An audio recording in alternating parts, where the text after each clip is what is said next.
क्या आपने कभी सोचा है कि एक राजकुमार जिसके पास दुनिया की हर सुख सुविधा थी, वह सब कुछ छोड़कर जंगलों में क्यों भटकने लगा? क्या कारण था कि एक राजा का पुत्र साधु बन गया? और कैसे वही राजकुमार आगे चलकर पूरी दुनिया में शांति और ज्ञान का प्रतीक बन गया? आज की इस वीडियो में हम जानेंगे भगवान गौतम बुद्ध की संपूर्ण कहानी, उनके जन्म से लेकर ज्ञान प्राप्ति तक और फिर उनके महान उपदेशों तक। चलिए शुरू करते हैं। लगभग 2500 वर्ष पहले की बात है। नेपाल के लुम्बिनी नामक स्थान पर शाक्य वंश के राजा शुद्धोधन का राज्य था। राजा बहुत शक्तिशाली और न्यायप्रिय थे। उनकी पत्नी महारानी महामाया थी। एक रात महारानी महामाया ने एक अद्भुत सपना देखा। उन्होंने देखा कि एक सफ़ेद हाथी उनके शरीर में प्रवेश कर रहा है। राज ज्योतिषियों ने इस स्वप्न का अर्थ बताया कि महारानी एक ऐसे पुत्र को जन्म देंगी जो या तो चक्रवर्ती सम्राट बनेगा या फिर महान संत। कुछ समय बाद लुम्बिनी के सुंदर उपवन में सिद्धार्थ का जन्म हुआ। पूरा राज्य खुशी से झूम उठा। राजा शुद्धोधन ने बड़े उत्सव का आयोजन किया। सभी ऋषि मुनियों को बुलाया गया। उनमें एक महान ऋषि थे, असित मुनि। असित मुनि ने बालक सिद्धार्थ को देखा और उनकी आंखों में आंसू आ गए। राजा घबरा गए। उन्होंने पूछा, हे मुनिवर, क्या कोई अशुभ होने वाला है? असित मुनि बोले, नहीं राजन, यह बालक महान बनेगा। यह संसार को ज्ञान का प्रकाश देगा, दुखों से मुक्ति का मार्ग बताएगा। लेकिन दुख इस बात का है कि मैं उस समय तक जीवित नहीं रहूँगा। राजा शुद्धोधन यह सुनकर चिंतित हो गए। वे चाहते थे कि उनका पुत्र एक महान राजा बने, संत नहीं। राजा ने सिद्धार्थ को हर दुख और कठिनाई से दूर रखने का निर्णय लिया। महल में नृत्य, संगीत, मनोरंजन और हर प्रकार की सुख सुविधा उपलब्ध थी। सिद्धार्थ को कभी किसी दुख दृश्य के पास नहीं जाने दिया गया। समय बीतता गया। सिद्धार्थ बड़े होने लगे। वे बाकी राजकुमारों से अलग थे। उनका मन हिंसा और युद्ध में नहीं लगता था। वे शांत, दयालु और गंभीर स्वभाव के थे। एक बार की बात है, सिद्धार्थ बगीचे में घूम रहे थे। तभी उन्होंने देखा कि एक पक्षी घायल होकर जमीन पर गिर पड़ा है। उसके शरीर में तीर लगा था। सिद्धार्थ तुरंत उस पक्षी को उठाकर उसकी सेवा करने लगे। कुछ देर बाद उनके चचेरे भाई देवदत्त वहां आ गए। उन्होंने कहा, यह पक्षी मेरा है, मैंने इसका शिकार किया, बचाया। अधिकार उसका होना चाहिए, न कि उसका जिसने मारने की कोशिश की। यह घटना सिद्धार्थ की करुणा और दया को दर्शाती थी।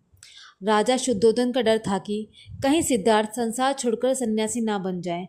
इसलिए उन्होंने कम उम्र में ही सिद्धार्थ का विवाह सुंदर राजकुमारी यशोधरा से कर दिया। कुछ वर्षों बाद उनके पुत्र राहुल का जन्म हुआ। महल में सब कुछ था, धन, वैभव, प्रेम, शक्ति और सम्मान। लेकिन फिर भी सिद्धार्थ के मन में एक खालीपन था। वे अक्सर सोचते, क्या यही जीवन है? क्या केवल सुख सुविधाएं ही जीवन का उद्देश्य हैं? उनके मन में सत्य जानने की इच्छा बढ़ती जा रही थी।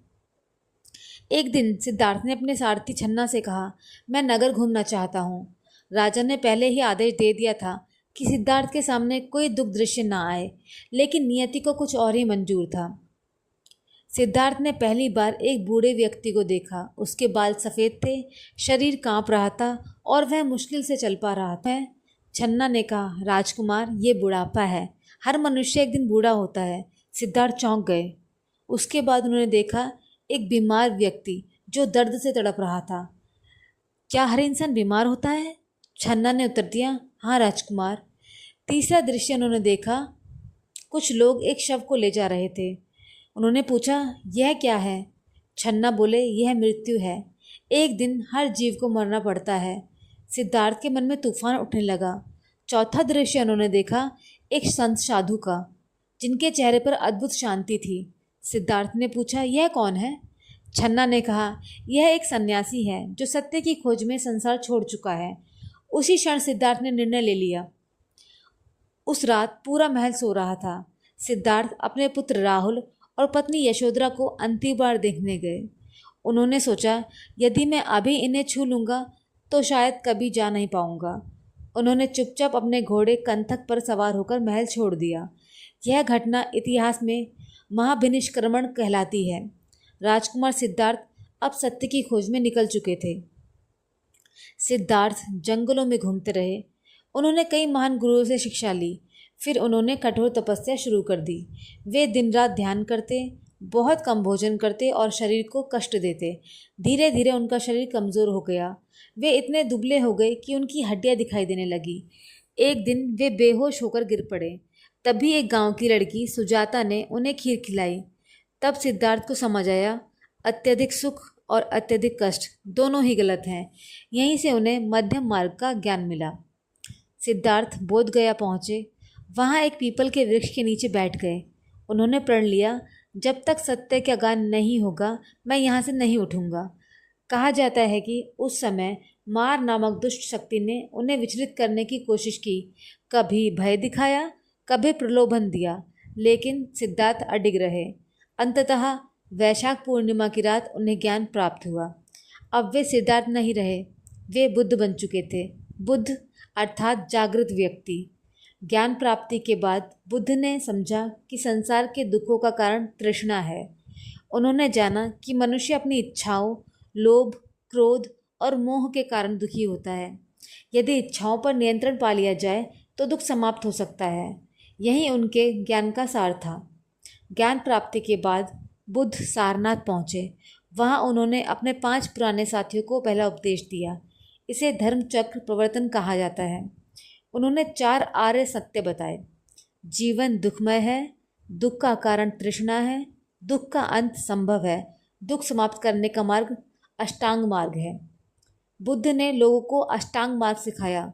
सम्यक दृष्टि, सम्यक संकल्प, सम्यक वाणी, सम्यक कर्म, सम्यक आजीविका, सम्यक प्रयास, सम्यक स्मृति, सम्यक समाधि। उन्होंने कहा, मनुष्य अपने कर्मों से महान बनता है। एक समय अंगुलीमाल नाम का भयानक डाकू था। वह लोगों की हत्या कर उनकी उंगलियों की माला पहनता था। पूरा राज्य उससे डरता था। एक दिन बुद्ध उसके सामने पहुँचे। अंगुलीमाल चिल्लाया, रुको। बुद्ध शांत स्वर में बोले, मैं तो रुक चुका हूँ, अब तुम्हें रुकना है। इन शब्दों ने अंगुलीमाल का जीवन बदल दिया। वह बुद्ध का शिष्य बन गया। बुद्ध हमेशा प्रेम, दया और अहिंसा की बात करते थे। वे कहते थे, क्रोध को प्रेम से जीतो। हजारों युद्ध जीतने से बेहतर है स्वयं पर विजय प्राप्त करना। मन ही सब कुछ है, जैसा सोचोगे वैसा बन जाओगे। उनकी शिक्षाएं सरल थी, लेकिन जीवन बदलने वाली थी। धीरे धीरे हजारों लोग बुद्ध के अनुयायी बन गए। राजा, व्यापारी, गरीब, महिलाएं, हर वर्ग के लोग उनके पास आने लगे। उनके प्रमुख शिष्यों में आनंद, माँ कश्यप और सारिपुत्र प्रसिद्ध थे। बुद्ध ने महिलाओं को भी संघ में प्रवेश की अनुमति दी, जो उस समय बहुत बड़ी बात थी। 80 वर्ष की आयु में बुद्ध कुशीनगर पहुँचे। उन्हें महसूस हो गया था कि अब उनका अंतिम समय निकट है। उन्होंने अपने शिष्यों से कहा, अपना दीपक स्वयं बनो। फिर वे ध्यान में लीन हो गए और महापरिनिर्वाण प्राप्त किया। पूरा संसार शोक में डूब गया, लेकिन बुद्ध के विचार आज भी जीवित हैं। आज दुनिया में तनाव, क्रोध, लोभ और अशांति बढ़ती जा रही है। ऐसे समय में बुद्ध की शिक्षाएं हमें शांति का मार्ग दिखाती हैं। वे सिखाते हैं, दूसरों से प्रेम करो, क्रोध छोड़ो, वर्तमान में जियो, लालच से दूर रहो, मन को शांत रखो। यदि इंसान इन बातों को अपना ले तो उसका जीवन बदल सकता है। तो दोस्तों, यह थी भगवान गौतम बुद्ध की संपूर्ण प्रेरणादायक कहानी। एक राजकुमार जिसने दुनिया के दुखों को समझा और फिर मानवता को शांति का मार्ग दिखाया। यदि आपको यह कहानी पसंद आई हो तो वीडियो को लाइक करें, चैनल को सब्सक्राइब करें और कमेंट में ज़रूर लिखें, बुद्धं शरणं गच्छामि। धन्यवाद।